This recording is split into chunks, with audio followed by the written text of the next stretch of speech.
A Dios, qué bueno es Dios, qué bueno es Dios, aleluya. Estamos una vez más aquí gozosos de estar celebrando estos 44 años. Alabado sea el Señor. Amén, hermanos. Gloria a Dios. Yo sé que nos vamos a ver como un puñito bien pequeñito, pero yo quiero que la iglesia Benecer se ponga en pie. La iglesia Benecer se ponga en pie, aleluya. Aleluya. Tenemos una linda representación, bendito sea el Señor. Dele más fuerte, dele un aplauso fuerte, fuerte, aleluya. Bendito Dios. Estos son una gran parte de los hermanos que en los últimos años estamos allá celebrando a Cristo. Bendito sea el Señor en nuestra iglesia de Benecer. Amén, hermanos. Pueden sentarse, aleluya. Bendito sea el nombre del Señor. Y le voy a decir algo a usted que quizá vino esta noche por primera vez a la campaña. Le garantizo que Dios le va a hablar. Le garantizo que el Señor tiene palabra para usted en esta noche. Alabado sea el Señor.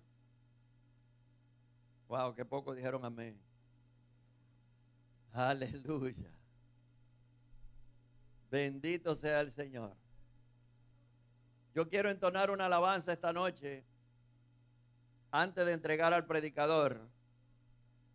Aleluya, pero me gustaría decir algo de esta alabanza. Si hay alguien en medio nuestro aquí que todavía no ha recibido a Cristo, esta noche es una buena oportunidad para que tú lo hagas eso.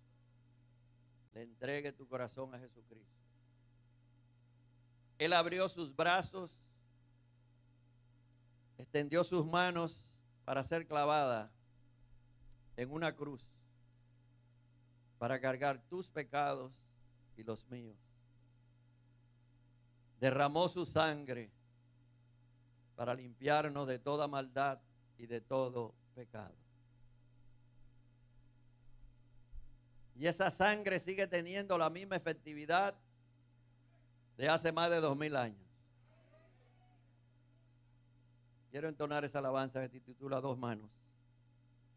Amén. A ver si los músicos quieren tocar hoy. Aleluya. Santo, santo, santo, santo. Aleluya. Aleluya.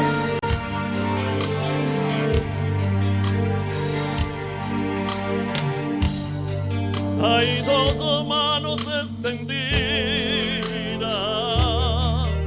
para todo pecado.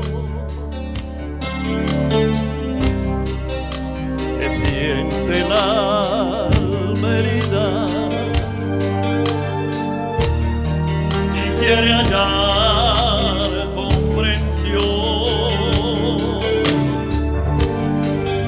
Manos que fueron heridas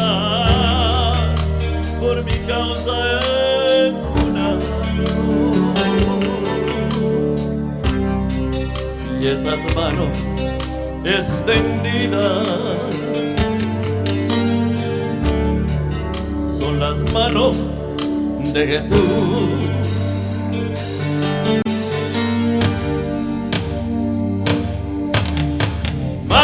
Que siguen sangrando hasta el mismo día de hoy. Manos que siguen llamando hasta el mártir pecador, hasta el mártir pecador. Esas manos lastimadas por mi causa y por la tuya son las manos que te sanan las heridas más profundas del alma.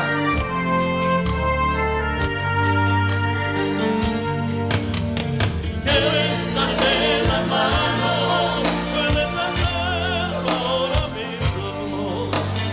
Dile con toda tu alma, Jesús, quiero ser tu amigo. Dile.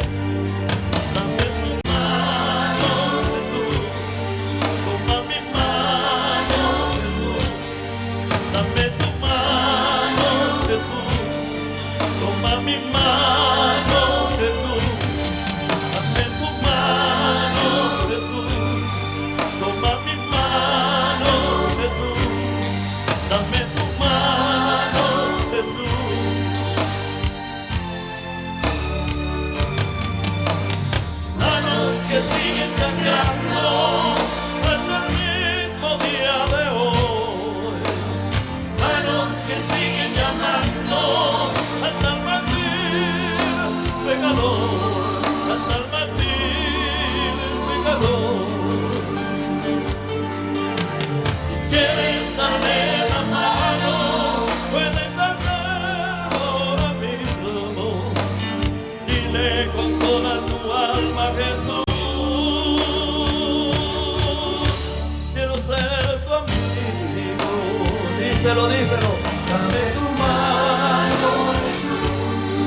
Aleluya.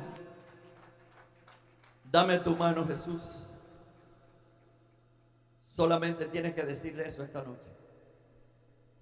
Señor, he entendido que te necesito. Y que como dice Hechos 4:12, porque en ningún otro hay salvación. Porque no hay otro nombre bajo los cielos dado a los hombres en el que podamos ser salvos. Aleluya. Bendito sea el Señor. Aleluya, te adoramos, Señor. Y te bendecimos. Te adoramos y te bendecimos. Aleluya. Bueno, esta noche quiero presentar al predicador de esta noche. El predicador de nuestra campaña, vamos a decir. Bendito Dios. El pastor José Manuel Sierra, o Manolo Sierra, como también se le conoce. Alabado sea el Señor.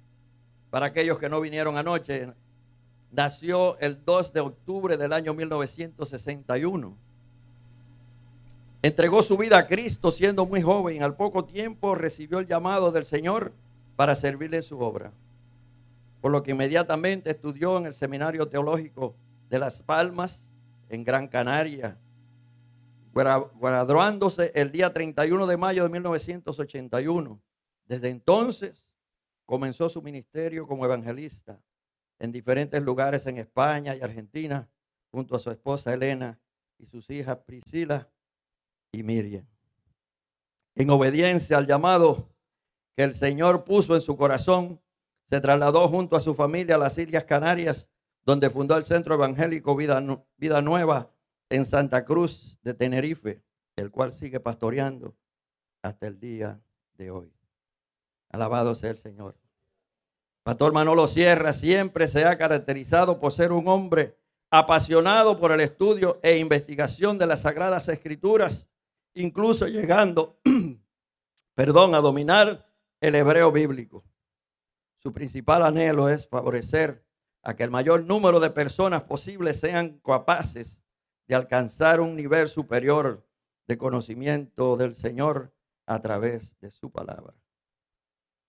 Los canales YouTube y Facebook de la iglesia son los más visitados por la comunidad de cristianas evangélicas del mundo hispanohablante. Pues para muchos, los predicadores, las predicaciones del pastor Manolo Sierra contienen un mensaje muy adecuado para el pueblo de Dios en la actualidad. Y en el día de hoy vamos a escuchar un mensaje muy actualizado para la actualidad, para la necesidad de hoy de este lugar. Amén, hermanos. Yo no creo, conociendo lo poco que conozco del pastor Sierra, no creo que él es de los pastores que va a traer chisme de otras iglesias aquí, diciéndole, eso no es aquí, eso es en Alaska. Sí, porque si es en Alaska y Dios te mandó a predicarlo, bebé, llévaselo a Alaska, no se lo tires a ese maní. Alabado sea el Señor. Bendito sea el nombre de Dios. Alabado sea el Señor. Me encanta el predicadores como Pablo, que a los Corintios le decía lo que necesitaban escuchar y a Éfeso le decía lo que necesitaban escuchar. Aleluya. Amén, hermanos. Sin chistes, sin juego de palabras para decirle las verdades. Bendito Dios. No hay nada mejor que eso, hermano. El que usted le ama o el que a usted lo ama le dice la verdad. Amén. Así que dejemos al pastor Sierra con nosotros en esta noche. Recibámoslo con un aplauso. Bendito sea el Señor. Aleluya. Y como les dije, le garantizo que el Señor le va a hablar en esta noche.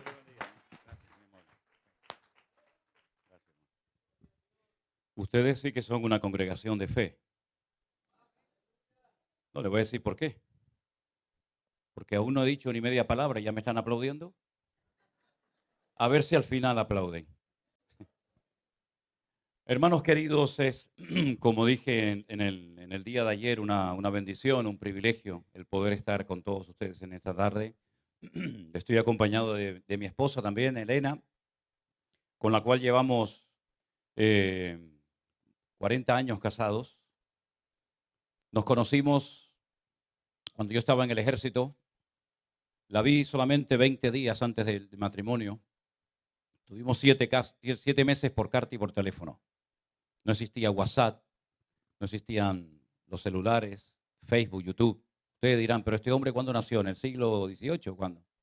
No, pero era la verdad, no existía en aquella época nada de eso. Uy, me alegro mucho de verles. Dios te bendiga. Y 20 días, 21 días solamente nos vimos físicamente antes de casarnos, y algunos nos profetizaban en la carne diciendo que eso no iba a durar mucho tiempo. Pero lo que Dios une, nadie lo puede separar. Así es que estoy muy agradecido de que en este viaje me acompañe mi esposa Elena. Como decía ayer, no porque no quiera, sino porque no puedo aceptar invitaciones de iglesias, porque si me dedico a visitar iglesias, pues no puedo atender todo lo que el Señor nos ha ido dando en los últimos años. El Señor, a raíz de la pandemia, en marzo del 2020, comenzó a sorprendernos y abrir puertas en muchas partes del mundo, y hasta el día de hoy estamos involucrados en este ministerio. Nosotros estuvimos durante meses cerrados, viviendo dentro de la iglesia, predicando a sillas vacías, pero fue el tiempo que más gente nos escuchó. Podemos decir que estamos hablando de millones de personas que han podido escuchar el evangelio durante estos años, y estamos muy agradecidos porque esto no ha hecho más que empezar. Porque por ahí yo vi un versículo, creo que es este que está aquí, dice que la gloria postrera de esta casa será mayor que la primera. Generalmente el postre, a mí me encantan los postres, ¿saben? Es lo más que me gusta en la vida. No hay nada que me dé tanta satisfacción y tanto placer como un buen postre. Me pueden poner carne, pollo, pescado, marisco, lo que ustedes quieran. Pero en cuanto llega el postre, a mí se me cae la baba, hermano. Es lo que más me gusta en la vida. No sé lo que tiene eso, pero yo estaría todo el día comiendo postres, le digo sinceramente, todo el día. Tengo un defecto cuando me regalan, por ejemplo, cajas de bombones. Y no digo esto para que me regale nada, porque yo no espero nada de nadie. Pero cuando alguien me regala una caja de bombones, tengo un defecto, y es que me la como entera de un golpe. No dice, no, guarda algunos para mañana. Digo, ¿y si me muero esta noche? No dice el refrán, no dejes para mañana lo que puedas hacer hoy. Y me como toda la caja de bombones. Es un defecto que tengo. ¿Qué quiere que le diga? El postre siempre viene al final. Y estamos en la época del postre. Espiritualmente hablando, el Señor nos va a sorprender con grandes maravillas, porque el Señor tiene guardado lo mejor para su iglesia en estos últimos tiempos. Dele fuertes aplausos a nuestro Dios. Aleluya, qué bueno es Dios. Qué bueno es el Señor, aleluya. Bueno, yo no tengo la voz del pastor, pero me han pedido que cante un par de canciones. Y me han obsequiado con esta cosa que se llama guitarra, que es una guitarra rarísima, y necesito un minuto para afinarla, así que yo les voy a pedir un favor, que nos pongamos de pie un momentito. Ustedes se van a saludar durante un minuto, un par de minutos, me da tiempo de afinar la guitarra, ¿ok? Y aprendemos un par de alabanzas nuevas en esta tarde con la ayuda del Señor. Dígale a su hermano, Dios le bendiga, qué bendición verle, bienvenido, y si no lo conoce, preséntese y dígale, hermano, Dios te bendiga. Bendito sea el nombre del Señor. Aleluya.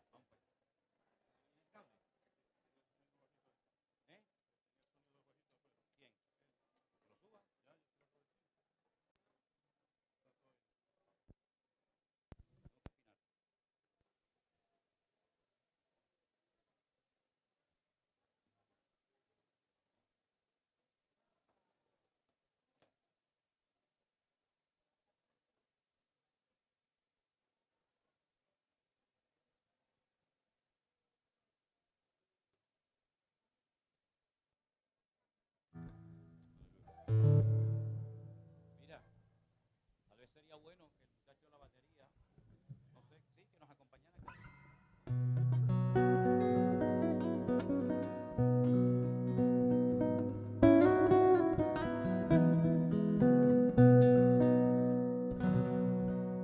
Llevo más de 40 años predicando la palabra y soy incapaz de tener un papel delante para predicar. No soy capaz de predicar con anotaciones. No puedo predicar con papeles, me pongo nervioso. Pero todas las canciones que el Señor me ha permitido componer se me olvidan si no las escribo.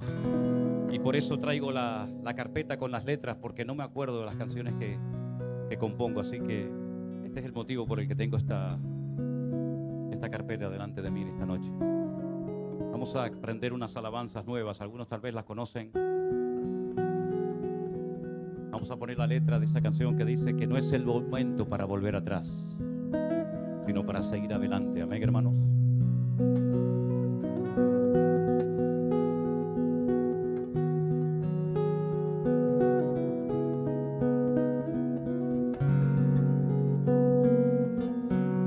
No es el momento de volver atrás. No es el momento de abandonar. Sigue adelante, mirándolo a él. Pronto llegaremos al hogar. Olvidando lo que queda atrás, extendiéndome a lo que está delante. Prosigo a la meta, al llamado de mi Dios, con paciencia llegaremos al hogar. Dígalo. No es el momento, aleluya, de volver atrás. No es el momento de abandonar. Sigue adelante, sí, Señor, mirándolo a él. Pronto llegaremos al hogar. Olvidando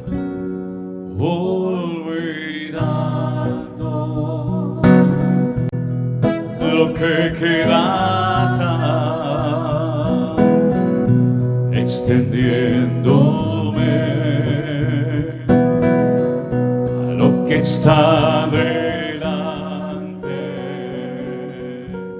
Prosigo a la meta, al llamado de mi Dios,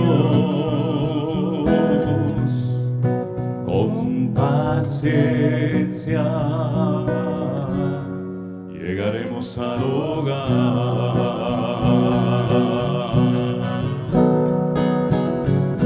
Díganle bien fuerte, soy el Dios.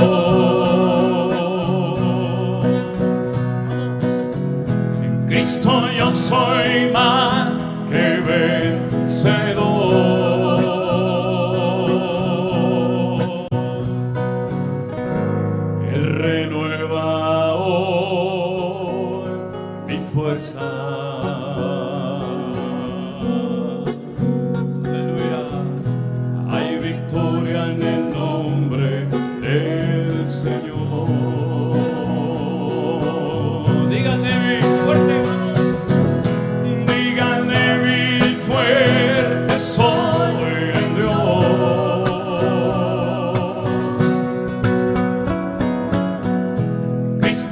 Soy más que vencedor.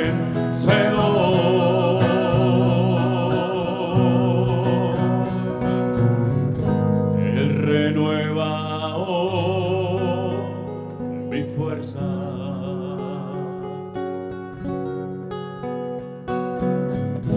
Hay victoria en el nombre del Señor. No es el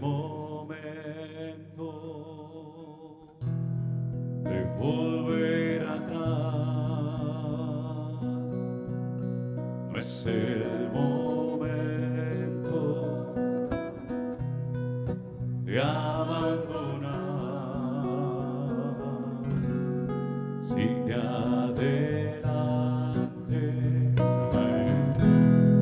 mirándolo a Él, pronto llegaremos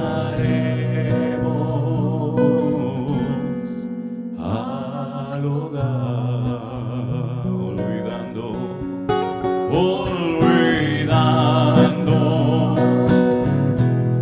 lo que queda atrás, extendiéndome a lo que está delante. Prosigo a la meta, al llamado de mi Dios, con paciencia llegaremos al hogar. Díganlo conmigo, fuerte. Digan débil, fuerte soy en Dios. Cristo, Cristo, yo soy más que vencedor.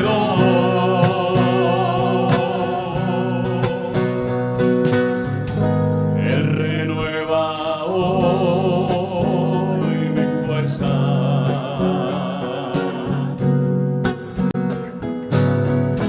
Hay victoria en el nombre del Señor. Vamos, fuerte. Digan débil, fuerte soy en Dios.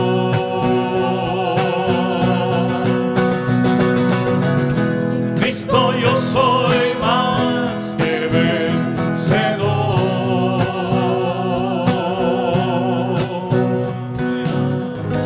Él renueva hoy mi fuerza. Hay victoria en el nombre del Señor.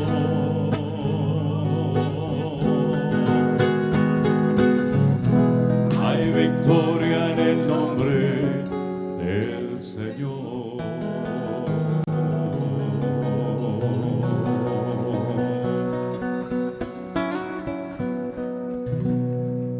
Amén. Dígale a su hermano, hay victoria, mi hermano. Hay victoria en el nombre del Señor. Aleluya.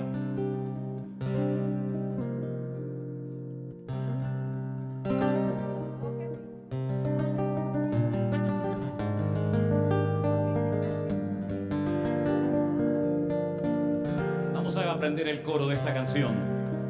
Al enemigo yo vencí en el nombre de Jesús. Al enemigo yo vencí en el nombre de mi Dios. Mayor es el que está en mí que el que viene contra mí. Por un camino vendrán y por 7 huirán.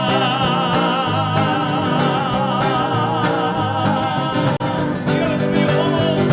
Al enemigo yo vencí en el nombre de mi Dios.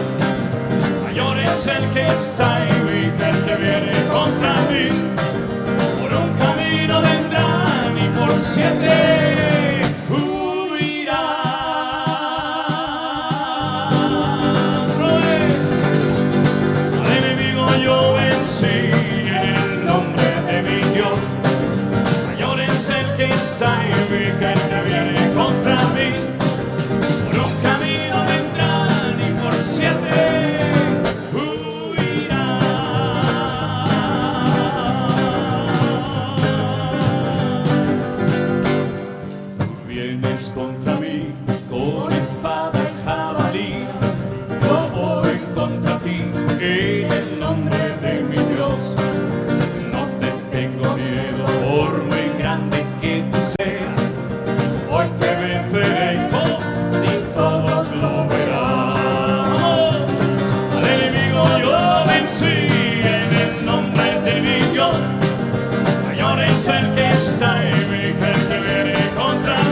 de mi Dios.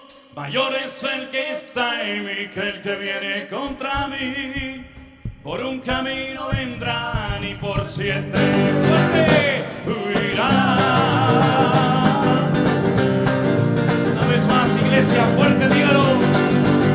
Al enemigo yo vencí en el nombre de mi Dios. Mayor es el que está en mí que el que viene contra mí. Por un camino vendrán y por 7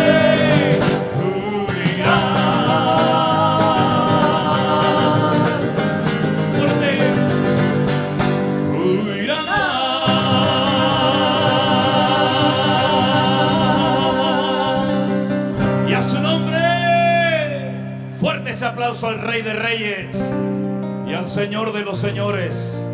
Dígale a su hermano, tenemos la victoria en el nombre de Jesús. No le tenga miedo nunca a nada ni a nadie. Tome asiento, hermano querido. Dios le bendiga. Aleluya.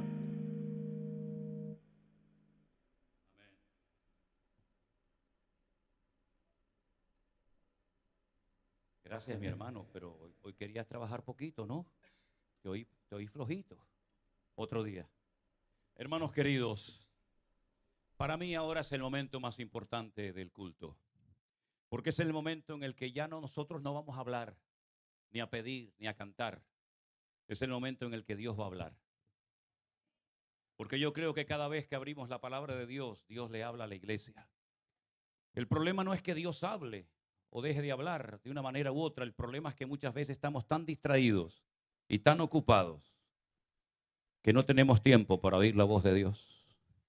Pero Dios sigue exactamente hablando hoy en día como hace 1000, 2000, 3000 años atrás. Él no ha cambiado. Somos nosotros los que hemos cambiado.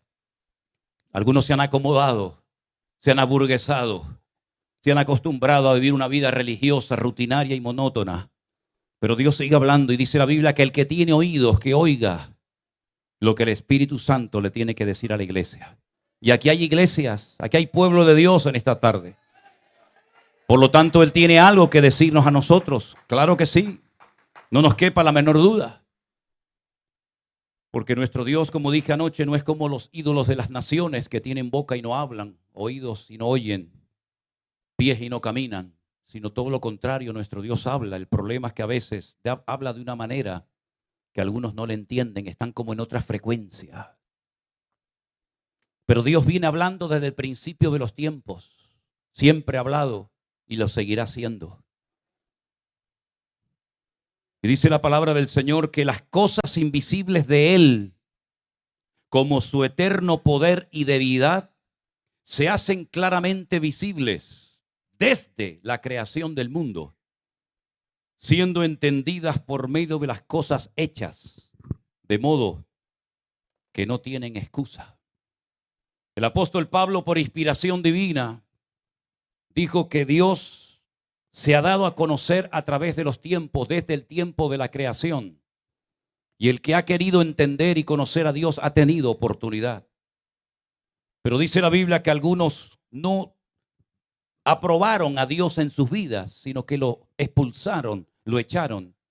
Y entonces la consecuencia de haberle dado las espaldas a Dios es que Dios los entrega, Dios se lava las manos y los entrega a una mente reprobada y comienzan a llenar sus vidas de inmoralidad, de injusticia, de perversidad, de avaricia, de envidias, de homicidios, de contiendas, de murmuraciones, y comienzan a aborrecer a Dios en vez de amarlo, honrarlo y servirlo. Hasta el punto que dice la Biblia que comienzan a ser gente desleal, gente infiel, gente traicionera, gente que emplea el poder de la lengua no para sembrar alegría, gozo y bendición en los hermanos, sino más bien todo lo contrario. Así que si dice la Biblia que Dios habla, es importante y necesario ir al principio para ver cómo hablaba Dios. Porque la Biblia nos enseña que cuando, por ejemplo, Dios le hablaba a Abraham lo entendía. Cuando Abraham oyó la voz de Dios que le dijo, sal de tu tierra y de tu parentela, él entendió perfectamente la voz de Dios. Él sabía que ese Dios que lo había llamado era un Dios que le estaba ahora guiando a una aventura de fe, a dejarlo todo y adentrarse en un nivel superior al que hasta ese momento había vivido. Y él deja su casa, su familia, sus amigos, renuncia a su estatus, a su herencia, a todo su patrimonio, para salir a una tierra sin saber dónde estaba esa tierra y cómo iba a ser esa tierra y cuánto tiempo iba a tardar en encontrarla. Y dice la Biblia que por fe salió sin saber a dónde iba. Nosotros cuando nos alistamos, cuando nos preparamos, generalmente sabemos a dónde vamos a ir. Ustedes hoy se prepararon, se arreglaron para venir aquí. Pero Abraham, si alguien lo paraba por el camino, por el desierto, y le preguntaba, ¿a dónde vas? Lo único que podía decir es de dónde venía, pero no sabía dónde iba, porque Dios no le dio el mapa, Dios no le dio las coordenadas de dónde estaba esa tierra que él y su descendencia iban a heredar. Pero él salió sin saber a dónde iba, pero él sabía que Dios estaba con él. Y salió en obediencia, en fe a ese llamado. Y ese mismo Dios, cuando años más tarde le recompensa con un hijo y tiempo más tarde le pide que a ese hijo lo ponga sobre un altar y lo degolle como si fuera un animal, él no cuestiona la voz de Dios, sino que él sigue entendiendo a Dios. Y esa voz que le habló para decirle que saliera de Ur de los Caldeos era la misma voz que ahora le pedían sacrificio a un hijo. Y él no dijo, no puede ser Dios.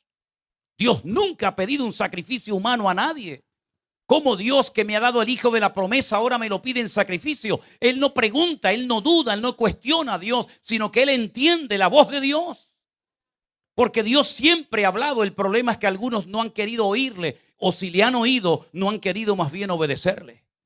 Han hecho oídos sordos a la voz de Dios.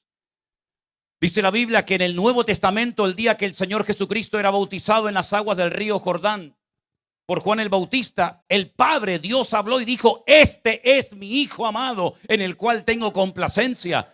Y se oyó la voz audible de Dios, pero nadie la oyó más que unos cuantos que estaban allí. Y en otra ocasión, cuando el Padre le vuelve a hablar, algunos dijeron, ha sido un ángel o ha sido un trueno. ¿Cómo se puede confundir la voz de Dios con la voz de un trueno? En otras palabras, hay que afinar el oído, y más en este tiempo final y difícil en el que estamos viviendo, para aprender a oír y a interpretar la voz de Dios. Porque estamos rodeados de sonidos permanentemente, desde que nos levantamos hasta que nos acostamos. Constantemente oímos sirenas, constantemente oímos ruido, voces, perros, gente. Pero también Dios sigue hablando en medio de estos tiempos a su iglesia. Y por eso 7 veces, dice el Señor a cada una de las iglesias del Apocalipsis, el que tiene oídos para oír, oiga lo que el Espíritu Santo le está diciendo a la iglesia. Porque todavía Dios tiene mensaje para la iglesia de Getsemaní y para la iglesia de Ebenezer y para todas las congregaciones del mundo. Dios todavía tiene instrucciones, Dios todavía tiene palabra, Dios todavía tiene muchas cosas que decirnos. El problema es, ¿tienes tiempo para oír a Dios o estás demasiado ocupado, querido? Porque es tremendo cuando cristianos me decían en los tiempos de la pandemia, ahora voy a poder orar más que antes, ahora voy a poder escudriñar las escrituras porque no he tenido tiempo para Dios. Es terrible que un cristiano, un hijo de Dios, lavado, comprado, redimido por la sangre de Jesucristo, diga que no tiene tiempo para su Dios. Oiga, si usted no tiene tiempo para ir al gimnasio, no pasa nada. Si usted no tiene tiempo para dormir todo lo que quisiera, no pasa nada.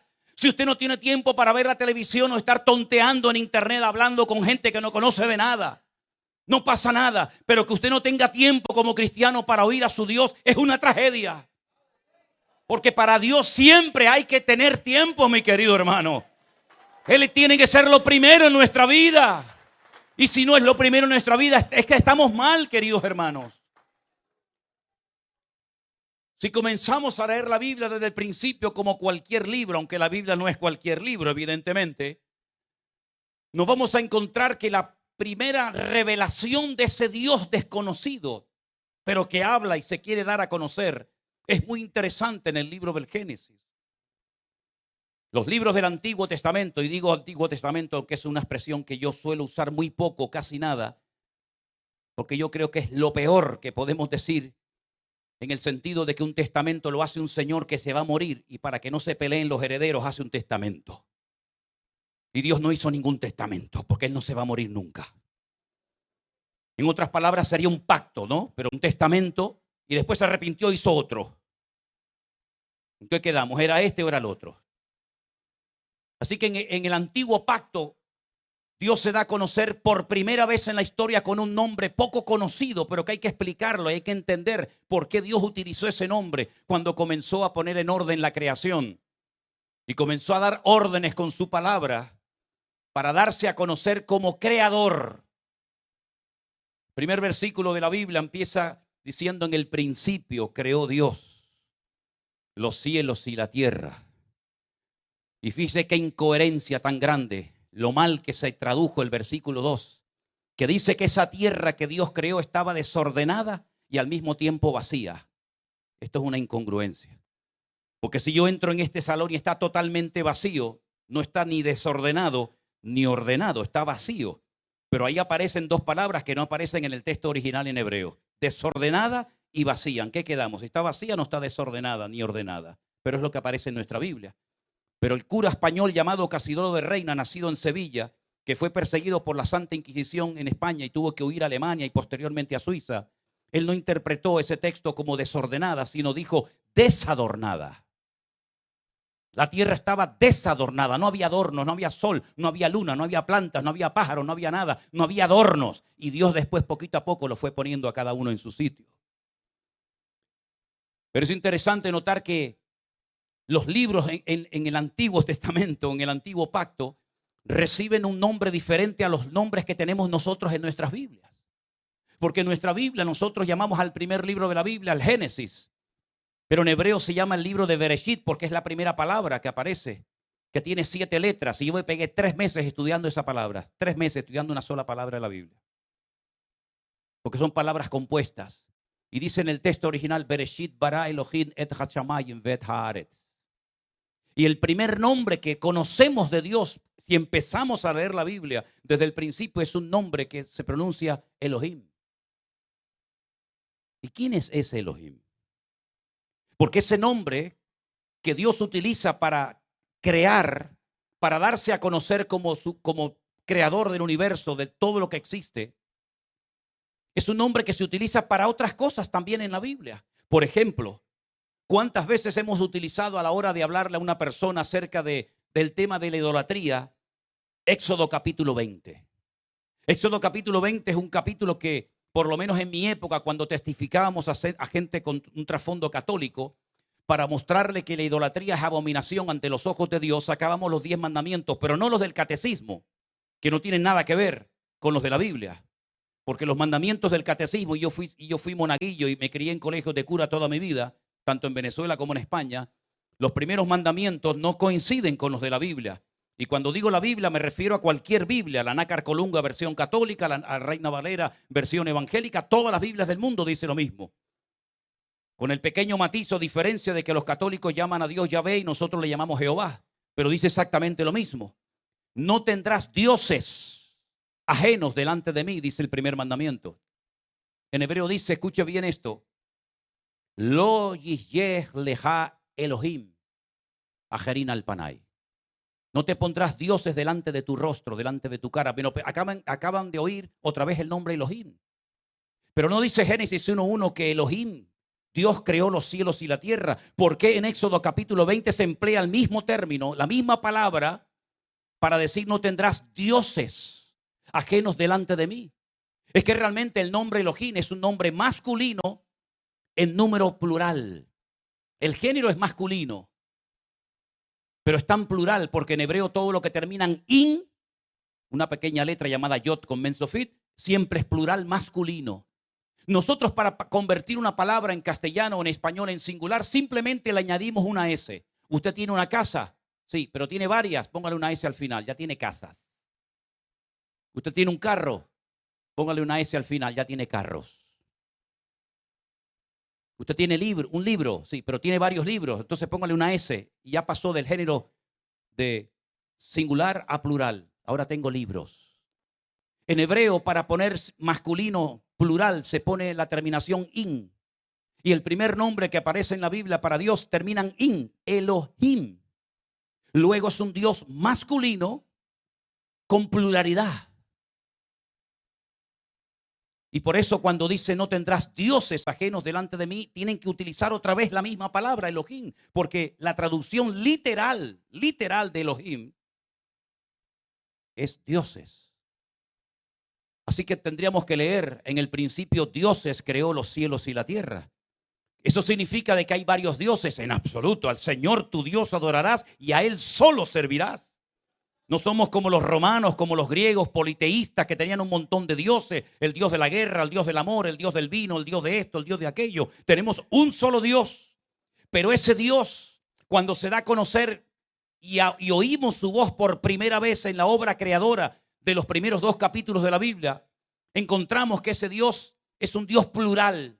Y nosotros sabemos lo que significa ser un Dios plural, que se manifiesta como Padre, como Hijo o como Espíritu Santo. Y no hay ningún dilema en ese tema. Miren, escuchen una cosa.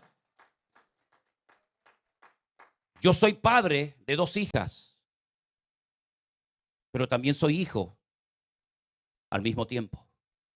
No tengo que dejar de ser padre para convertirme en hijo. Cuando iba a la casa de mi padre, yo era el hijo.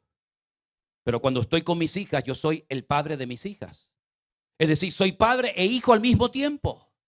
No tengo que desdoblarme como una especie de física cuántica, no salgo de aquí para irme por allá, sino que al mismo tiempo usted es padre, usted es hijo, usted puede ser tío, puede ser marido, puede ser pastor, puede ser amigo, puede ser muchas cosas en una misma persona. Y en el Antiguo Testamento, en los primeros libros, encontramos que ese Dios plural es el que pone en orden la creación. Y comienza a manifestarse como un Dios creador. No pide nada, no hay ninguna orden, no hay ningún mandamiento, no hay ninguna exigencia, sino que Él se está dando a conocer como un Dios capaz de crear de la nada todo cuanto existe.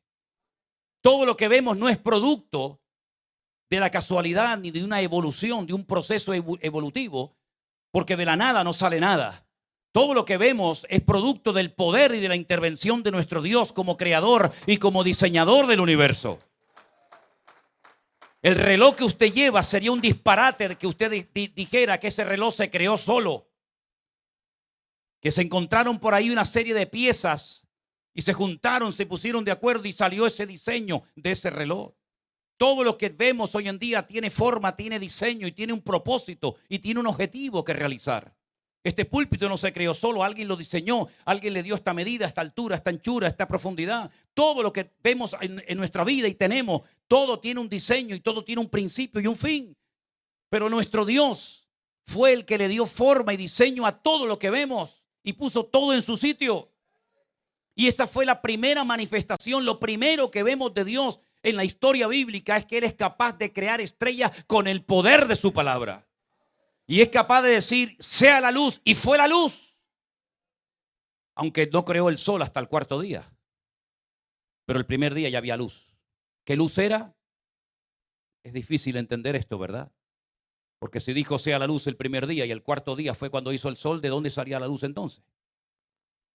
Pero es interesante ver cómo Dios fue poniendo todo en su sitio. Pero ese Dios que creó todo con el poder de su palabra, salvo al hombre. Porque la primera vez que Dios se agacha y se mancha sus manos es para tomar Adamá. Adamá es un tipo de tierra de la cual extrajo un Adán. En hebreo hay 2 palabras para definir la tierra, Haaretz y Adamá. Haaretz es la tierra en general, de cualquier parte. Pero cuando Dios tomó Adamá, que es una tierra con unas características propias, lo que salió de esa tierra fue un Adamá. Y Dios no creó al hombre con el poder de su palabra, sino lo creó con sus manos y le dio forma y sopló en él aliento de vida y fue el hombre un ser viviente. Y dice la palabra de Dios que ese hombre precioso, ese hombre con comunión con Dios, con alma, con espíritu, con cuerpo, se sentía solo. Incluso el mismo creador dijo, no es bueno que el hombre esté solo. Y el texto hebreo dice que Dios lo cortó. Por la espalda le hizo un corte. Y extrajo de él a su compañera, que en hebreo no dice que creó una compañera idónea, sino una opositora idónea. ¿Entiende ahora, hermano? ¿Entiende ahora? Compañera idónea, ya. Una competidora que te va a alegrar los días, Eso es lo que dice la Escritura. Es interesante, ¿verdad? Y para que no se asustara Adán de lo que Dios iba a hacer, dije, quédate dormido, ya te despertaré.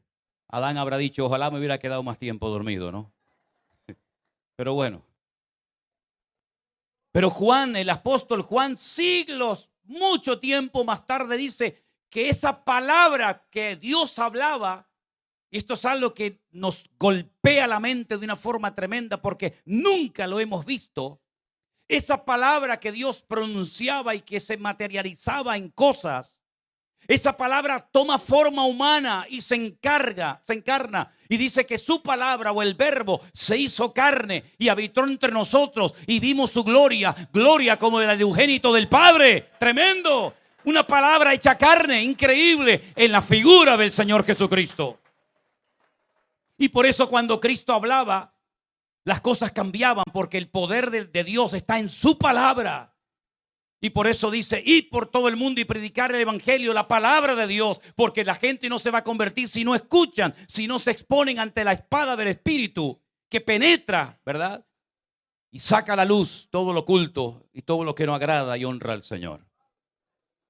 Pero antes de que esa palabra se humanara y se encarnara en Cristo y nos hablara a través del Hijo, el Señor saca a un pueblo llamado Israel y lo lleva 50 días después de la salida milagrosa de Egipto y lo obtiene debajo de una montaña llamado el monte Sinaí.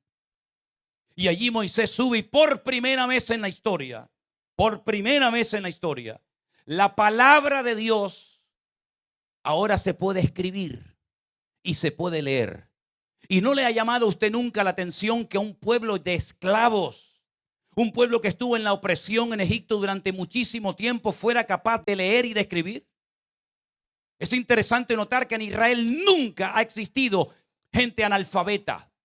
Siempre todos han sabido leer y escribir. Por eso el regalo que Dios le hace a su pueblo, 50 días después de que salen de la presión de Egipto, les regaló un libro que lo conocemos como el Pentateuco o el Jumash, o la ley de Moisés.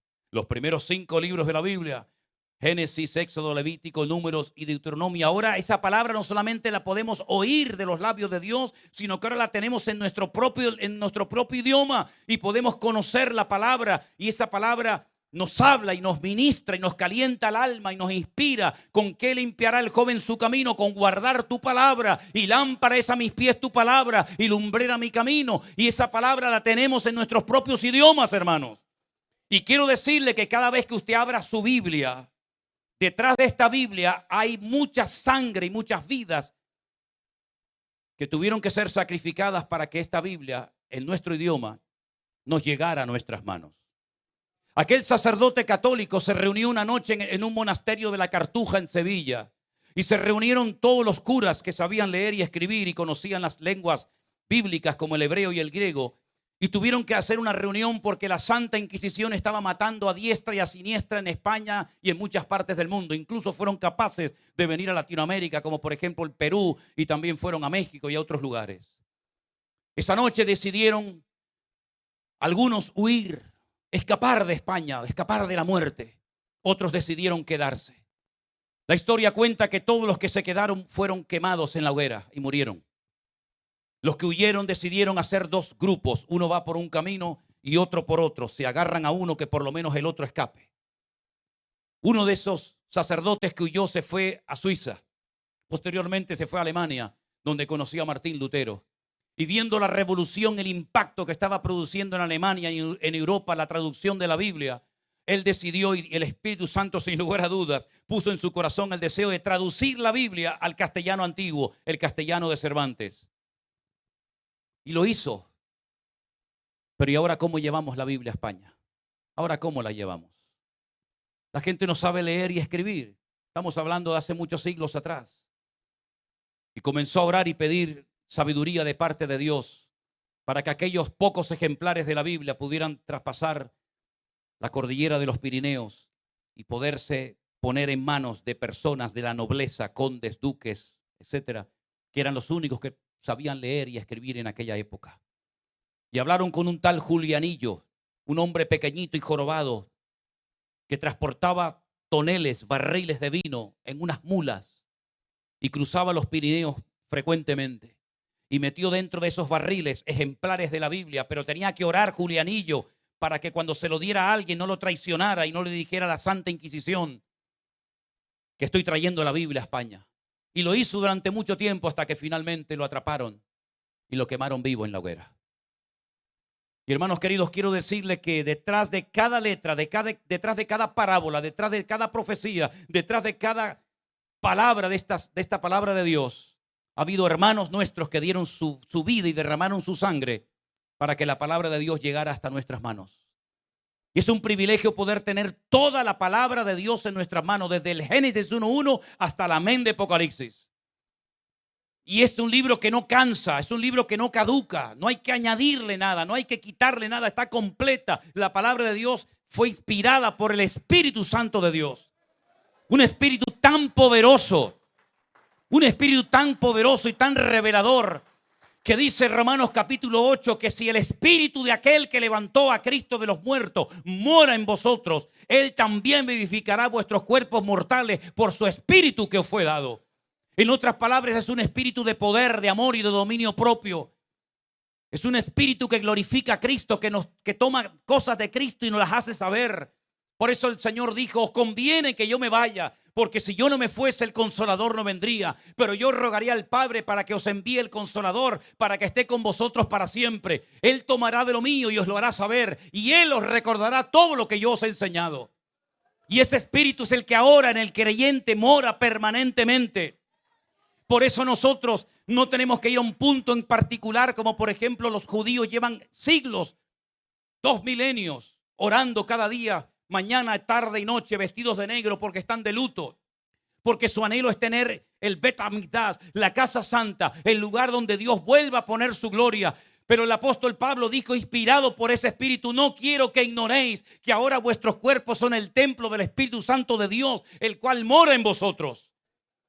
Así que usted puede sentirse acompañado aunque esté enfermo, aunque esté debajo de la tierra, en un túnel, donde sea. Usted puede saber que el Señor está conmigo porque su espíritu me acompaña 24 horas al día. Y ese espíritu se manifiesta en dones, en ministerios, en fruto, y estará con nosotros siempre. Ahora bien, no siempre los hombres que después comenzaron a escribir otros pasajes bíblicos, inspirados por el mismo Espíritu, recibieron todos a la vez la misma revelación. Sino que después del tiempo de la creación, donde Dios dio a conocer su poder creador, después de la ley que recibieron en el desierto, vinieron los profetas. Los hombres que tenían contacto y línea directa con el Creador. Los hombres que eran la voz de Dios en el tiempo en el que les tocó vivir. Y ahí podíamos hablar de Daniel, de Ezequiel, de Jeremías, de Habacuc, de Sofonías, de Zacarías, de tantos y tantos hombres que progresivamente Dios les fue revelando todo el plan y todo el diseño hasta llegar al final de los tiempos. Y es interesante notar cómo esos profetas a veces escribían y profetizaban cosas que no entendían, como por ejemplo Daniel, que dice que no entendía nada, pero el Señor le decía: escribe, sella las palabras de este libro, porque esto no es para tus días, sino para el final de los tiempos. Y siempre después de una visita a una iglesia en cualquier lugar, el último mensaje que yo predico siempre es un mensaje escatológico. Mañana voy a hablar acerca de lo que está a punto de ocurrir y está ocurriendo ya como parte de los últimos tiempos. Y es interesante notar cómo ese Espíritu Santo fue inspirando y diciéndole a uno cómo se iba a llamar el Mesías. Emmanuel, el que nacerá de una virgen. Y a otro le dijo cómo moriría, crucificado entre malhechores. Y a otro le dijo dónde nacería, en Belén de Judea. Y así fue dando pinceladas hasta llegar al clímax de la revelación divina. Y por ahí se levanta uno de los discípulos de Cristo llamado Juan, que fue sin lugar a dudas el hombre más cerca del corazón de Cristo en el Nuevo Testamento. Aquel que se atrevió a decirle al Señor en la Santa Cena o en la Última Cena: Señor, ¿quién te va a entregar? Todos le preguntaban: ¿seré yo? ¿Seré yo? ¿Seré yo? Pero él no hizo esa pregunta. Él hizo otra pregunta. Él dijo: ¿quién es, Señor? Porque yo sé que yo no te voy a entregar a ti. Y el Señor le dijo: presta atención, Juan. Fíjate bien lo que voy a hacer. Hoy en día hacer eso no tiene ningún sentido. Pero en aquellos tiempos, cuando usted le quería mostrar amistad a una persona, primero lo recibía en su casa. Usted tenía que estar dispuesto a dar su vida por esa persona que acogía en su hogar. Le tenía que acoger con cariño, con amor, lavarle los pies, perfumarlo, darle hospedaje, incluso su propia cama. Y si alguien venía a matar a su huésped, usted era capaz de entregar a sus propias hijas para que las mataran o las abusaran antes de entregar al huésped que usted tenía en su casa. Fíjese qué tremendo. Y el detalle de más amor que se podía tener con una visita era coger un trocito de pan, mojarlo en un plato con vino y mirándola a la cara, sin palabras, usted se lo daba. Eso era algo simbólico que significaba: mi casa es tu casa. Mis posesiones son tus posesiones. Y te defenderé hasta la muerte y estaré siempre a tu lado si tú quieres estar conmigo. Cuando Juan le pregunta al maestro: ¿quién es el que te va a entregar, Señor? El Señor le dice: presta atención, Juan, tú sabes lo que voy a hacer y lo que significa esto. Cogió un trozo de pan, lo mojó en vino y le dijo: Judas, ven, toma. Judas hipócritamente lo comió, pero dice que al instante no soportó la presión del amor de Dios. Se levanta, sale corriendo y es la única persona en toda la Biblia que dice que Satanás se le metió en el cuerpo y fue a entregar al maestro. Juan fue el único que oyó el latido del corazón de Cristo porque se recostó en el costado, en el pecho del Señor. Juan tuvo el privilegio de poder llevarse hasta el día de su muerte nada más y nada menos que a María, la madre del maestro, a su casa en Éfeso, donde ambos murieron. Las conversaciones, las preguntas que le habrá hecho, ¿verdad? Los secretos que le habrá contado acerca de la infancia, de la adolescencia y de la juventud del maestro habrán sido tremendas.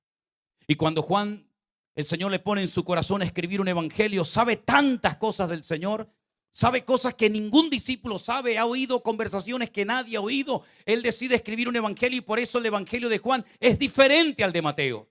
No tiene nada que ver ni Mateo, ni Marcos, ni Lucas con el evangelio de Juan, porque Juan, que conoce al Señor, que ha oído su voz, que sabe interpretar la voz del maestro, él lo que hace es escoger de todos los milagros que hizo, que fueron miles, porque él llegó a decir: si todas las cosas que Cristo hizo y dijo se hubieran escrito una por una, pienso que no cabrían los libros en el mundo. Pero de todos los milagros que el Señor hizo, que no están todos en la Biblia, evidentemente, Él escogió 7. Solamente 7. Y no los llamó milagros, los llamó señales. Señales que muestran algo, señales que nos dan una información, como cuando usted va en la autopista, como cuando usted va en la carretera, usted va viendo señales, usted va viendo información, ¿verdad? Por aquí se va a esta ciudad, por aquí se va a la otra ciudad, hay un límite de velocidad, hay un stop delante, etcétera, ¿verdad? Él llama a esos 7 milagros, los llama señales porque van a ser señales que van a revelarnos la esencia del Señor. Y por ejemplo, Él es el único que cuenta cuál fue el primer milagro de Cristo. Él convirtió el agua en vino en las bodas de Caná de Galilea. Dijo: llenar las tinajas hasta arriba. Llenarlas hasta arriba de agua. Los que llenaron las tinajas de agua sabían perfectamente que dentro había agua. Y ahora le dice: cojan y sirvan el vino a los que están sentados en las mesas. Era un acto de obediencia tremendo, porque si yo me acerco y le echo un vaso de agua al novio o a cualquier invitado, lo estoy insultando, me estoy burlando de él en su propia cara. Pero él me ha dicho que meta el cucharón y que le saque agua, pero cuando lo hicieron en obediencia se convirtió automáticamente en vino. Y cuando lo probaron dijeron: ¿de dónde sacaste este vino tan bueno? Y es que el Señor, nuestro Dios, es el Señor de la calidad. Él le da calidad a nuestra vida. Nuestra vida era un desastre. Éramos como la tierra en tinieblas, desordenada y vacía. Pero cuando Cristo vino a nuestra vida, le dio calidad de vida. Nos levantó del polvo, rompió nuestras ataduras, nos echó fuera los demonios que teníamos y nos dio vida y vida en abundancia. Aleluya. Y por eso nuestra vida ahora tiene color, tiene sabor. Y por eso somos tremendamente atractivos para el diablo, porque el diablo sabe que todo lo que tú tienes, él lo podía haber tenido. Pero dice la Biblia que el que se humilla será enaltecido y el que se exalta será humillado. Él perdió todo, no tiene amigos, no tiene familia, no tiene padre, no tiene iglesia, no tiene pastor, no tiene nada. Es un ser amargado, pero nosotros por el contrario vamos de gloria en gloria, de victoria en victoria, de triunfo en triunfo y de bendición en bendición. Porque mi vida estaba vacía hasta que Él la cambió y le dio calidad. Aleluya. Pero Juan dice, pero hay más cosas que yo sé del Señor. ¿Cómo las cuento? ¿Qué puedo contar para que la gente entienda el poder de mi Señor? Y entonces dice, voy a contar que un día vino un hombre y le dijo, tengo un siervo gravemente atormentado. Y el Señor hace la demanda de ir y le dice, no hace falta que vengas porque yo soy un hombre bajo autoridad, de autoridad. Y le digo a un soldado, ven, y viene. Y le digo a otro, coge esto y vete para allá, y se va. Y entonces en el capítulo 2 encontramos al Señor de la calidad, pero en el 4 lo vemos en el Señor del espacio, porque le dice, ve y tu criado ha sido sanado ahora mismo. Él está intentando con ese milagro enseñarnos a todos los creyentes hoy en día que no importa dónde esté tu familiar, no importa dónde esté tu hijo descarriado, no importa dónde te encuentres, la palabra de Dios viaja y llega y te toca, y te bendice y te sana donde tú te encuentras, mi querido hermano. Bendito sea Dios. Y algún creyente aquí presente puede decir, bueno, yo sé que puedo orar por un hermano en la China, que puedo orar por una persona que no está aquí presente, pero ¿y si lleva mucho tiempo esclavo de la droga? ¿Y si lleva mucho tiempo atormentado por demonios? ¿Y si lleva un montón de años descarriado, tirado por las calles como un perro? Juan dice, hay otro milagro que Él hizo. Y vamos al capítulo 5 y lo encontramos en el estanque de Betesda, donde la gente esperaba algo que nunca pasó. Esperaban la visita de un ángel que dice que de vez en cuando descendía y movía el agua y el primero que se metía era sanado. Nunca se sanó a nadie en Betesda. Era una leyenda popular que se había corrido de padres a hijos, de generación en generación. ¿Por qué no iban al templo a ser sanados? Porque en el templo había inmoralidad, en el templo había corrupción, en el templo había relajo, en el templo ya no estaba la gloria del Señor. El Señor dijo, me habéis convertido mi casa de oración en una cueva de ladrones. Y la gente prefería irse a un estanque de aguas putrefactas, donde no pasaba nada, esperando que un ángel viniera, hasta que un día apareció el maestro y le dice a uno, ¿cuánto tiempo llevas ahí tirado, querido? Y le dice, llevo 38 años aquí. Muchos años, 38 años esperando algo que nunca vas a recibir. La Biblia dice que lo que uno espera, si no viene y lo recibe, se convierte en un tormento al corazón. Una esperanza muy sincera, pero equivocada completamente. Una creencia errónea. Levántate, toma tu lecho y anda. Y el Señor, lo que no hicieron 38 años de larga espera, lo cambió en décimas de segundo. Y ahora es el Señor de la calidad, el Señor del espacio y el Señor del tiempo. Aleluya. Porque para Dios no hay tiempo. Él tiene todo el poder en el cielo, en la tierra y aún debajo de la tierra. Bendito sea Dios. Pero ¿y cuando tengo necesidades, pastor? Cuando no puedo llegar a fin de mes y pagar mis deudas. Le dicen los discípulos, Señor, hay una multitud hambrienta, dile que se vayan. Dice, no, aquí no se va nadie. No solamente no se van a ir, sino que ustedes le van a dar ahora de comer. Y eso es lo que nos está diciendo el Señor a los ministros del Evangelio hoy en día. Denle de comer a las multitudes. Denles de comer. Saben tanta Biblia, se han preparado tanta escuela bíblica, tienen tanta gente, tienen tantas cosas. Dale de comer a la gente. Dales palabra a la gente, porque lo que va a cambiar el mundo no es ni tran, ni trun, ni trin. Lo que va a cambiar el mundo es el poder de Dios y la predicación de la palabra. Eso es lo que va a cambiar la gente. Dadle vosotros de comer, señores, que no tenemos nada, no tenemos recursos. Bendito sea Dios. Cuando no tienes nada es cuando lo tienes todo. Cuando no tienes nada es cuando te haces dependiente. Cuando no tienes nada tienes que orar más. Y cuando no tienes nada te bajo los humos y te quito las plumas del pavo real que llevas encima. Y te tienes que tirar a tierra y decir, Señor, no tengo nada. Y el Señor dice, ahí te quería llover, amigo. Pero el Señor coge los panes y los peces, poquitos, pero con la bendición de Dios, lo poco llega y sobra. Y ahí vemos al Señor de la cantidad que de lo poco hace mucho con la bendición del Señor. Y en el mismo capítulo 6 lo vemos caminando por encima de las aguas. El Señor que domina la creación, porque en el capítulo 1 de Génesis, Él la creó y Él la domina. Pero en el capítulo 9 nos encontramos con una tragedia terrible. Los discípulos, como los judíos eran y siguen siendo muy supersticiosos, y ven demonios por todos los lados e interpretan incorrectamente muchos aspectos y circunstancias de la vida. Se encuentran con un hombre que tiene las cuencas de los ojos vacías, no tiene globo ocular y le dicen: Señor, qué Dios mío, qué tremendo, qué pecado terrible tuvieron que cometer sus padres para tener un hijo así. O incluso él, qué pecado tremendo cometió para no tener ni el globo ocular, lo tiene vacío. Y el Señor dijo: no se confundan, queridos, esto no va así. No es que pecó ni este ni su padre, no estén siempre dándole una interpretación incorrecta a la circunstancia. Este nació así para que hoy todos ustedes sepan que la gloria de Dios se va a manifestar en él, porque el Señor no lo domina nada ni nadie. Bendito sea Dios. Pero llega en el capítulo, ese era el 9, llega en el capítulo 11 la prueba final. Dos hermanas desesperadas llaman al maestro. Lo han atendido durante toda la vida en su casa, lo han atendido a cuerpo de rey, nunca les ha faltado nada. Además, el Señor siempre viene con gente.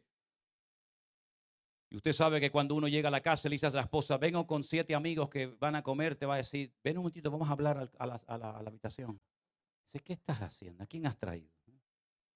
Marta y María sabían que el Señor siempre venía acompañado con un montón de gente. Y siempre lo trataron bien. Y solamente le pidieron un día un favor, uno solo. Mandan a un mensajero y le dicen: dígale al maestro, al Señor, que su amigo, al que él ama, está muy enfermo, está muy grave. Ellas sabían que el Señor Jesucristo era una persona muy ocupada, muy atareada, siempre atendiendo a los demás. Y sabía perfectamente, el Señor sabía perfectamente que la enfermedad de Lázaro era muy, muy complicada, porque si no, no le hubieran mandado ese mensaje. Pero lo curioso es que el Señor no llegó en el día que lo llamaron, sino 4 días más tarde. Y los judíos creían y creen que a los 3 días el alma sale del cuerpo y no vuelve a entrar más hasta el día postrero, hasta la resurrección del tiempo postrero. Y ya científicamente, pues también el cuerpo comienza ya a derretirse, a convertirse en líquido y ya no hay nada que hacer. Y cuando el Señor llega al 4.º día, las dos, no una sola, las dos, aquella Marta afanada y la otra tan espiritual, las dos se pusieron de acuerdo y le lanzan al maestro la misma palabra de queja: si tú hubieras estado aquí, nuestro hermano no habría muerto. En otras palabras, tú eres el culpable de que mi hermano haya muerto, porque yo te llamé. Tú dijiste en tu palabra: clama a mí, yo te responderé. Yo clamé, yo te busqué, yo escuché esa palabra cuando tú predicaste: pedid y se os dará, buscad y hallaréis, llamad y se os abrirá. Yo estaba allí, Señor. Yo te oí que tú dijiste: todo el que pide recibe, todo el que busca halla, y todo el que llama se le abrirá. Yo me aprendí de memoria tu sermón. Yo te oí que tú dijiste: ¿qué padre de vosotros, si su hijo le pide pan, le dará una piedra? ¿Cuánto más mi Padre Celestial os dará las cosas que ustedes necesitan? Señor, yo hice mi parte, yo cumplí, yo oré, yo clamé, yo te busqué y me has fallado, Señor. Y el Señor le dice: yo soy la resurrección y la vida. El que cree en mí, aunque esté muerto, vivirá, querida. Le sacude la conciencia, le recuerda la palabra, le dice: ¿quién soy yo? Es importante que sepamos lo que hace el Señor, pero también quién es el Señor. Porque a veces que la gente viene a la iglesia y te cuentan lo que Dios ha hecho en su vida, pero en el fondo no saben quién es el Señor. Como aquel que dijo: no, a mí me dijo alguien que tomara mi lecho y me fuera, pero ¿quién era? No sé quién es. Sé que me sanó, pero no sé quién es. Y tú tienes que saber lo que hace el Señor y quién es el Señor. Y entonces cuando ellas oyen esa palabra, dicen: sí, Señor, nosotras somos judías, nosotros no somos paganas, nosotros hemos sido criados en la ley de Moisés.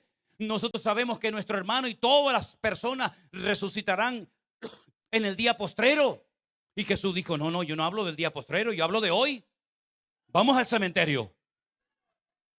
Si usted entra a la tumba de Lázaro, y yo he estado dentro de la tumba de Lázaro en Israel, no es una tumba que está así, digamos, a nivel de calle, sino que hay como una especie de escalera de caracol, ¿no? De piedra que usted baja, y allí hay una lápida de granito donde ponían al muerto y arriba ponían una piedra, cerraban herméticamente el sepulcro. Y yo le dije a los hermanos afuera: grítenme, llámenme. Y me llamaban y yo no oía nada adentro. Y el Señor Jesucristo, cuando llegó al sepulcro, dijo: quitad la piedra. Y ya empiezan, ¿verdad?, Las excusas, señores, que sabe lo que pasa, que nuestro hermano hace 4 días que está muerto. Ah, ahora te acuerdas que está hace 4 días muerto. Yo sé que hace 4 días que está muerto, pero ¿y qué más da? Quitar la piedra. Y el Señor dice que dijo a la gran voz: Lázaro, sal fuera. Y Lázaro salió, no caminando, no podía caminar. Estaba atado por un sudario, por unas vendas que le apretaban el cuerpo como una mortaja. Y salió dando saltitos como un canguro. Y cuando está fuera, le dice: ahora ustedes, desatadlo y dejadlo ir. La gente que viene a la iglesia, escuche bien, espera un momento. La gente que viene a la iglesia del mundo vienen muertos en sus delitos y pecados. Aunque coman, respiren, tengan dinero, viajen o lo que sea, están muertos espiritualmente hablando, porque su espíritu está desconectado de la fuente de la vida, que es nuestro Dios y Creador. Y cuando aceptan a Cristo, nacen de nuevo. Él os dio vida cuando estabais muertos en vuestros delitos y pecados. Pero ahí sigue con sus ataduras, con sus complejos, con sus traumas, con sus paranoias del pasado. Y entonces para eso está la iglesia, no para complicarle la vida a la gente, sino para desatar las ataduras de la gente, para que la gente sea feliz y puedan disfrutar de la vida, mi querido hermano. No le pongamos más ataduras a la gente de las que ya tiene. Como decía el Señor, ustedes son capaces de recorrer tierra, mar y todas partes, y cuando ganan a una persona para vuestra causa lo convierten en 2 veces más hijo del diablo que antes. La iglesia está para hacer feliz a la gente, para que aprendan a vivir en familia, para que disfruten de la vida y no tengan miedo a ir al campo, a ir a la playa. Esto no puedo hacer. Hermano, el Señor nos ha llamado a libertad, por supuesto, no a libertinaje, pero el Señor dijo: desatadlo. Nosotros tenemos que desatar a la gente de sus complejos y decirle: déjese ya de maldiciones del pasado. Ahora usted es nueva criatura en Cristo Jesús. Las cosas viejas pasaron. He aquí todo hecho nuevo. No tenga miedo. No, es que mi padre fue un alcohólico. ¿Y qué? Es que mi bisabuelo fue un hombre muy malo. Las cosas viejas pasaron y aquí todo hecho nuevo. Los padres no morirán por los pecados de los hijos, ni los hijos morirán por los pecados de los padres, sino que el alma que pecare, esa es la que morirá. Hay iglesias que la gente tiene que pagar para que le saquen los demonios. ¿Qué demonio le vamos a sacar a un hijo de Dios lavado y comprado y redimido por la sangre de Jesucristo? ¿De qué estamos hablando? De aquí para arriba estoy santo, de aquí para abajo estoy endemoniado. ¿Qué cosa es esa? El Señor hace una obra completa, mi querido hermano. Usted lo que necesita es madurar, interiorizar las verdades bíblicas y no estar viendo al diablo por todas partes, sino viendo a Cristo por todas partes, desde que se levanta hasta que se acuesta, porque usted es más que vencedor. Es que tengo pesadillas. Pues vamos a orar. Pero tener pesadillas no es tener un demonio. Rascarse mucho, ay, el demonio del pica pica. No. Tenía yo un amigo que se levantaba por la mañana y decía: Señor, háblame, guíame, muéstrame lo que tengo que hacer. Y veía pasar un pájaro y decía: para allá me voy. Y yo le dije: mira, ven para acá. Madura un poco, chicos. Madura ya, que ya es hora. Tenía otro que decía: Padre, háblame. Sí, Marín de Open Cucaramaca, la titri fue, aquí fue. ¿Qué estás haciendo, mijo? Un día estábamos trabajando en una obra. A mí me encanta estar en obras y construir paredes, edificios, y me encanta todo eso. Y estaba yo un día solo en una de las iglesias que tenemos en Canarias, trabajando en un andamio bien en alto, y de repente viene por atrás un hermano y me dice: hola, buenos días, hermano. Digo: hombre, buenas tardes, ¿no? Y le digo: ¿qué haces por aquí? Dice: es que el Señor me dijo que viniera a ayudarte. Digo: ah, qué bueno. Oye, una pregunta: ¿y cómo te lo dijo? ¿Cómo me dijo que digo? Tú me acabas de decir que el Señor te dijo que vinieras a ayudarme. Y mi pregunta es: ¿cómo te lo dijo? Dice: bueno, yo me levanté por la mañana, metí la mano en el bolsillo, saqué una moneda y dije: cara, le voy a ayudar; cruz, no le voy a ayudar. Digo: ¿tú qué edad tienes, hermano? Como 40 y pico. Digo: ¿a ti no te da vergüenza? Y el día que no tengas moneda en el bolsillo no ayudas ni a tu padre, no ayudas a nadie. ¿Qué cosa es esa? Es tiempo de madurar, hermanos. En paz me acostaré, asimismo dormiré. Porque solo tú, Señor, me haces vivir confiado. Aunque un ejército acampe contra mí, no temerá mi corazón, porque Él es mi luz y mi salvación. ¿De dónde vendrá mi socorro? Mi socorro viene del Señor, el que hizo los cielos y la tierra. En otras palabras, mi querido hermano, somos libres, libres en el nombre de Jesús. La obra de Cristo es completa. Viva en paz, hermano. Vea al Señor por todas partes. Disfrute de sus hijos, de los nietos, de su mujer, de su marido. Disfruten de la vida, mis queridos hermanos. No estén todo el día asustados, todo el día viendo al diablo por todas partes, todo el día quejándose. No, cuando usted conoce la voz de Dios, cuando usted tiene comunión con el Señor, usted dice: qué privilegio tan grande haberte conocido en mi vida, Señor. El Señor habló en la creación. El Señor habló a través de los profetas. El Señor habló a través de las leyes del Antiguo Testamento. Pero mire lo que dice este versículo y termino. Dios, habiendo hablado muchas veces y de muchas maneras en otro tiempo a los padres por los profetas, escuche bien, en estos postreros días nos ha hablado por el Hijo, a quien constituyó heredero de todo y por quien asimismo hizo el universo. Él es el resplandor de su gloria. Él es la imagen misma de su sustancia. Él es el que sustenta todas las cosas con la palabra de su poder. Él es el que efectuó la purificación de nuestros pecados y se sentó a la diestra de la majestad en las alturas y fue hecho superior a los ángeles. Y ante Él se doblará toda rodilla y toda lengua confesará que Él es el Señor, para gloria de Dios el Padre. Fuertes aplausos al Hijo, fuertes aplausos al Mesías, al Hijo Dios. Bendito sea tu nombre, Señor. Usted quiere que Dios le hable. Usted quiere que Dios le hable. Métase en su habitación. Cierre la puerta, apague el teléfono. Póngase de rodillas. Y su Padre, que le ve en secreto, le recompensará en público. Déjese de estar todo el día y dice: pastor, ore por mí, pastor, ore por mí, dime palabra, pastor, dime palabra. Digo, pero usted se cree que yo no tengo otra cosa en la vida más importante que hacer, que está todo el día dándole palabra a usted. ¿Usted ora? No. ¿Usted lee la Biblia? No. Dice, entonces, ¿qué quiere? ¿Usted qué quiere? Teníamos un hermano hace muchos años en una de nuestras iglesias que estaba todo el día quejándose. No tengo dinero, no puedo pagar esto, no puedo pagar lo otro. Todo el día pidiendo oración. Venía un pastor: por favor, ore por mí. Venía otro: por favor, ore por mí. Y un día yo lo llamé aparte y digo: una pregunta, hermano, ¿tú oras? Sé que no tengo tiempo para orar. ¿Y lees la Biblia? No mucho. Digo, ya está bien, ¿eh? Ya está bien. No te vamos a seguir malcriando ni pasando la manita por la espalda. Porque aquí no estamos para pasarle la mano a nadie. Aquí estamos para formar soldados en el ejército de Jesucristo. A partir de ahora usted doble rodilla. A partir de ahora usted busque el rostro de Dios. A partir de ahora usted haga su parte y Dios le va a sorprender cada día con milagros, señales y prodigios en su vida. Si usted quiere que Dios le hable, tenga comunión y relación con el Señor. Si usted quiere que Dios le hable, conozca al Hijo como su Señor y Salvador personal. Mire, yo no sé lo que tienen las madres, no sé lo que tienen las mujeres que son madres, pero cuando su hijo pequeño lloraba, ¿usted no reconocía su llanto? Usted decía: ay, el niño está llorando. Y había una guardería con 500 niños y el que lloraba era el suyo. Usted lo reconocía inmediatamente. Se hizo un experimento recientemente en Europa. Había un rebaño de ovejas enorme y decían a la gente: venga y llame a las ovejas. Las ovejas no hacían ni caso.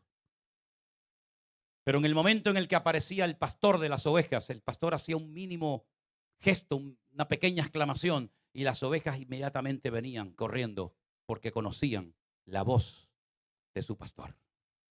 ¿Conoce usted la voz de su Dios? ¿Por qué tantos creyentes se equivocan? ¿Será Dios? ¿Será el diablo? ¿Seré yo? ¿Estaré equivocado? ¿Será la voluntad de Dios? ¿No será la voluntad de Dios? Porque no conocen de verdad la voz de Dios. Están jugando no sé a qué. Han perdido tanto tiempo en juguetes y en tonterías que se han olvidado de afinar el oído para aprender a discernir y a oír la voz de su Dios. Y hoy en día más que nunca la iglesia tiene que prestar atención a lo que el Señor está diciendo. Y Dios desde hacía muchos siglos no hablaba tan claro como en aquellos días de la pandemia. Habló muy claramente a la iglesia. Algunos entendieron el mensaje y otros todavía no se han dado cuenta de nada. Algunos oraban para que volviéramos a la normalidad. Yo oía creyentes que decían, vamos a orar porque tenemos ganas de volver a la normalidad. Y yo decía, Dios mío, la normalidad es esta.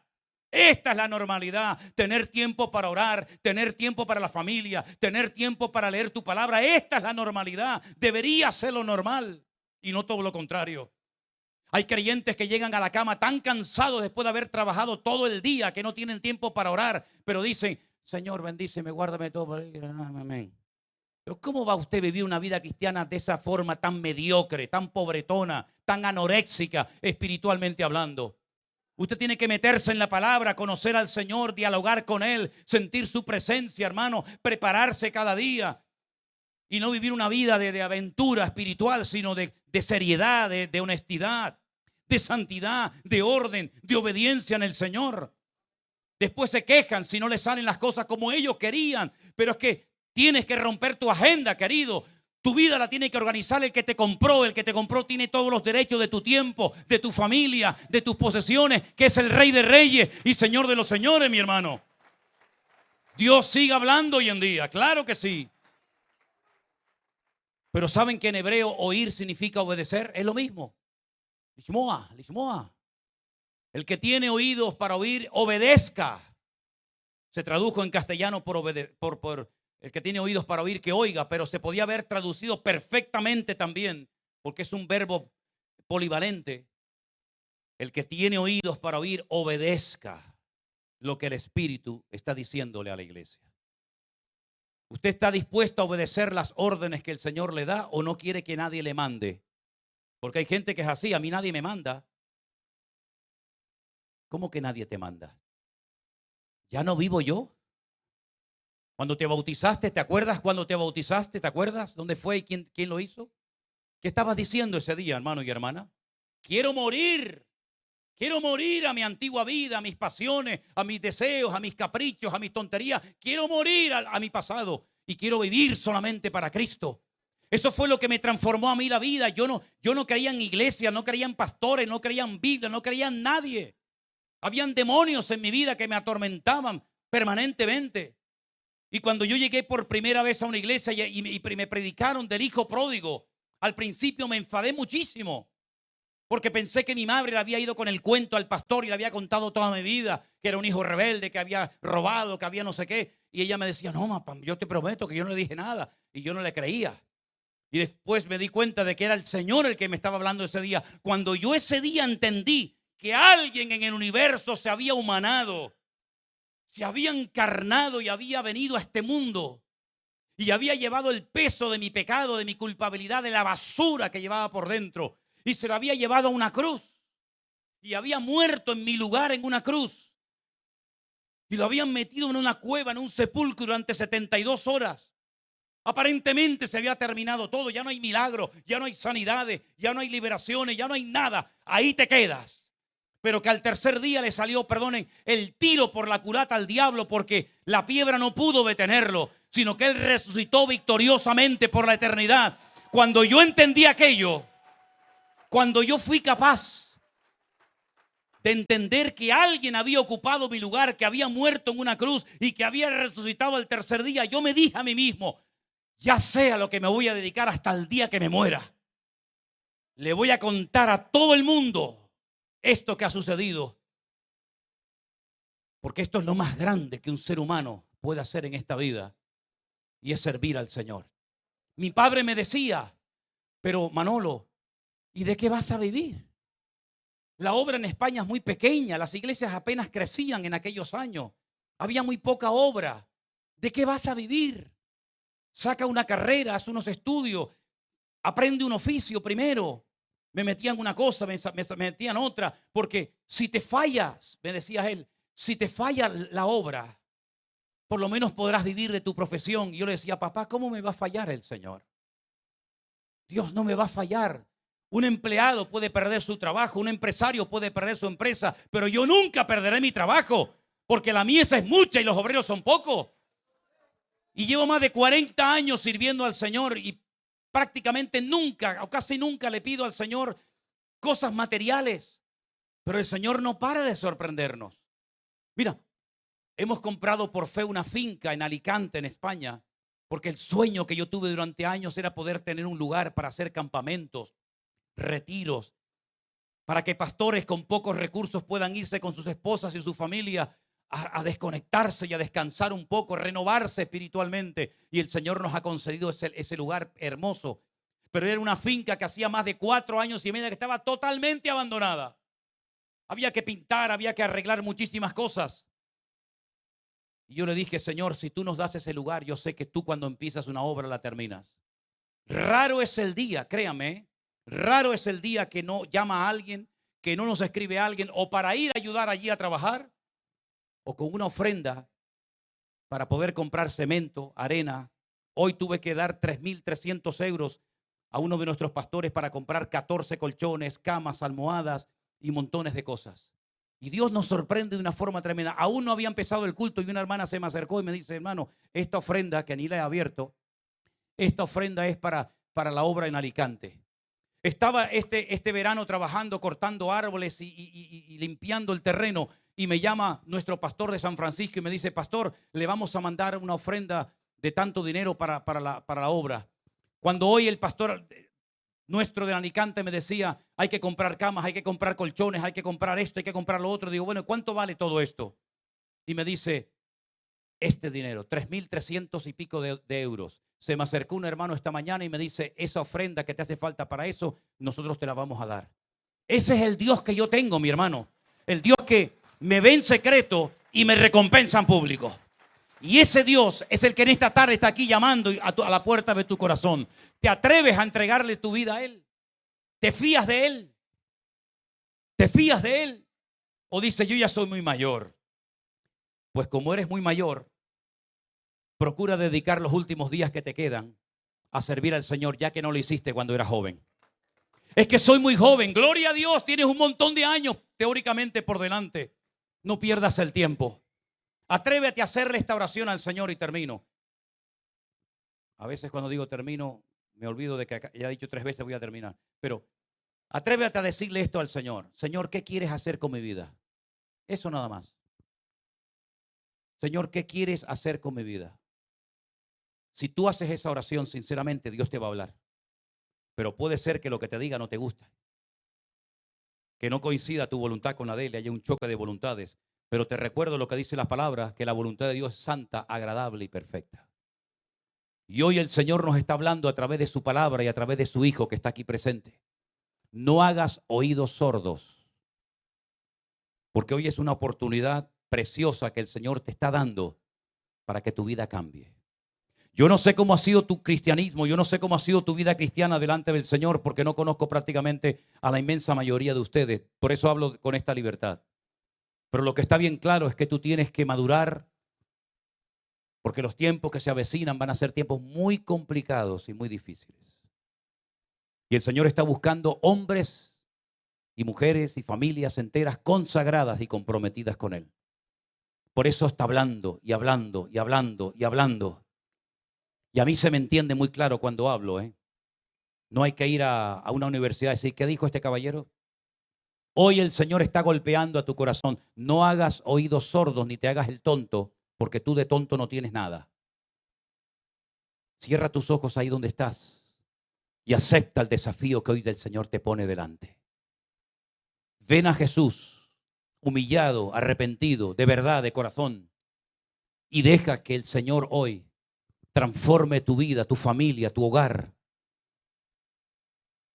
Oye la voz de Dios en medio de las circunstancias. Hay cristianos aburridos, hay cristianos deprimidos, hay cristianos tristes, porque como no hacen nada, se aburren, se deprimen y están siempre buscando un juguetito para entretenerse. Pero si tú verdaderamente vas en serio con el Señor en esta tarde, te aseguro, mi querido hermano y amigo, que tú no te vas a aburrir nunca más, porque hay mucho trabajo que hacer, mucha obra que realizar. Escuchen bien esta tarde todos los que están aquí presentes. Procuremos estar lo más quietos posibles, por favor. Vas a aceptar el llamado y el desafío de Dios hoy en tu vida, mi hermano y amigo. Si tú no has conocido nunca a Cristo como tu Señor y Salvador, hoy lo puedes hacer, entregándole su vida a Él. tu vida a Él. Pero también a los creyentes les llamo en el nombre del Señor, mi Dios. Conságrese, comprométase con el Señor. Salga de esa vida superficial, de poco compromiso, de poca entrega, de poco todo. Y diga: Señor, yo quiero ir en serio contigo. Vamos a abrir el altar para que en esta tarde los que le quieran entregar su vida al Señor pasen al frente. Y para que los hermanos y hermanas creyentes en Cristo Jesús que quieran comprometerse con la obra del Señor, usted también pueda dar un paso de fe adelante y pueda decirle al Señor: aquí estoy, Señor. Aquí hay gente que ha huido del llamado de Dios durante años. Pero hoy el Señor te recuerda que cuando Dios llama, no se retracta ni te tiene que pedir perdón. Aquí hay gente que estuvo sirviendo al Señor con un deseo tremendo y se han olvidado de ese servicio que le prestaron al Señor. Ven a Cristo en esta noche, mi hermano. Inclina tu rostro, por favor. Vamos a orar en esta tarde a nuestro Dios. Gracias. Oramos. Gracias. Gracias, Señor Jesús.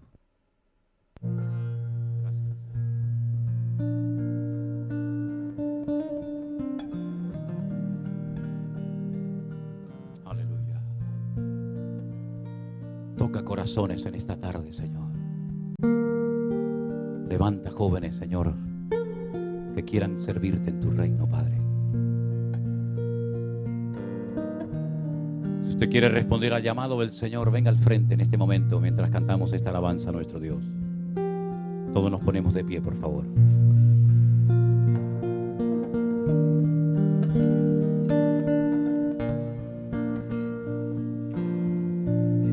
No es el momento de volver atrás. No es el momento de abandonar. Sigue adelante. Aleluya. Mirándolo a Él, pronto llegaremos al hogar. Cántalo conmigo una vez más.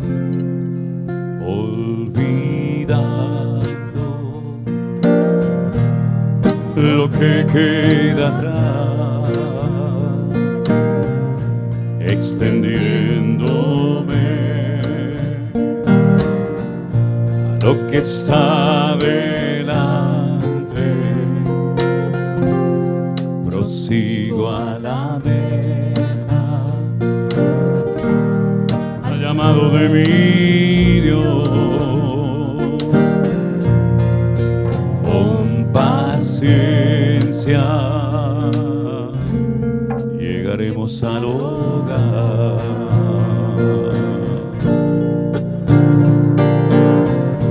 Digan débil, fuerte soy en Dios.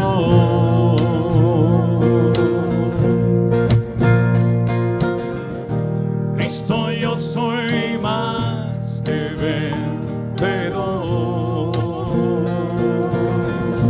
Aleluya. Él renueva hoy mi fuerza. Aleluya. Hay victoria en el nombre del Señor. Aleluya. Todos. Digan débil, fuerte soy en Dios.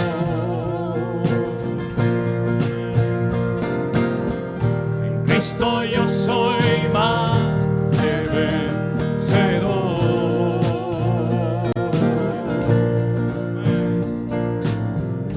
Él renueva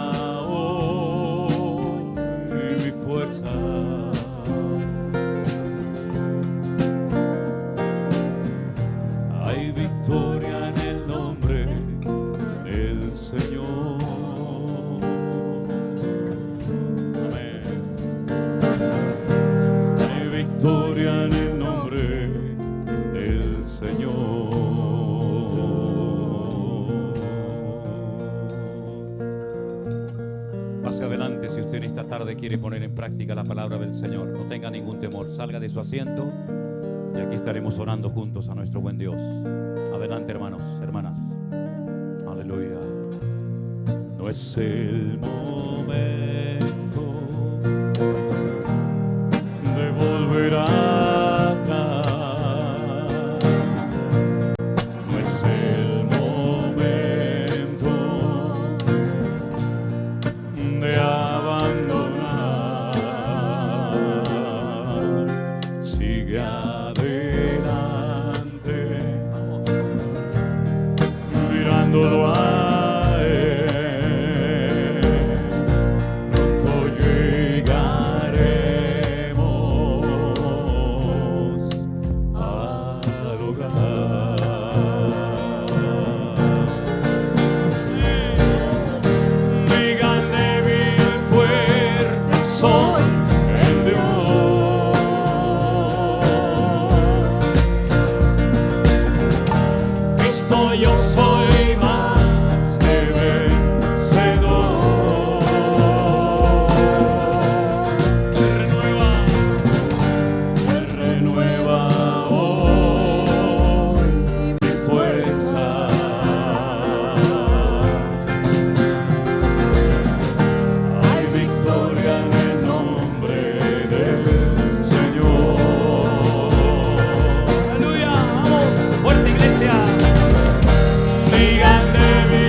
Señor, cada alma, cada vida, Señor.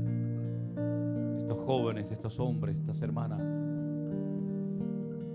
Oh Señor, en el nombre de Jesús, que tu palabra corte, Señor, que tu palabra levante y anime. Y que podamos cada día, Señor, ser una iglesia, un pueblo unido, comprometido, sin perder el tiempo, sin quitar la mirada de ti, Señor. Aunque no entendamos todo, pero solamente tenemos que entender algo. Es tiempo de compromiso. Es tiempo de ir a por todas, Señor. Y te pedimos en el santo y bendito nombre de Jesús, usa nuestras vidas. Dígaselo al Señor, hermano querido. Usa mi vida, Señor. Miren, saben, hoy les hablé un poquito de Juan. Vamos a hacer números redondos, ¿les parece? Imagínese usted que cuando Juan escribió el libro del Apocalipsis tenía 100 años, ¿vale? Conoció al Señor cuando aproximadamente tenía 30. Ahora tiene 100. Quiere decir que los últimos 70 años de su vida ha estado sirviendo al Señor. Cuando una persona sirve al Señor por tanto tiempo, 70 años, parece que ya lo sabe todo, ¿sí o no? Sin embargo, cuando usted lee el libro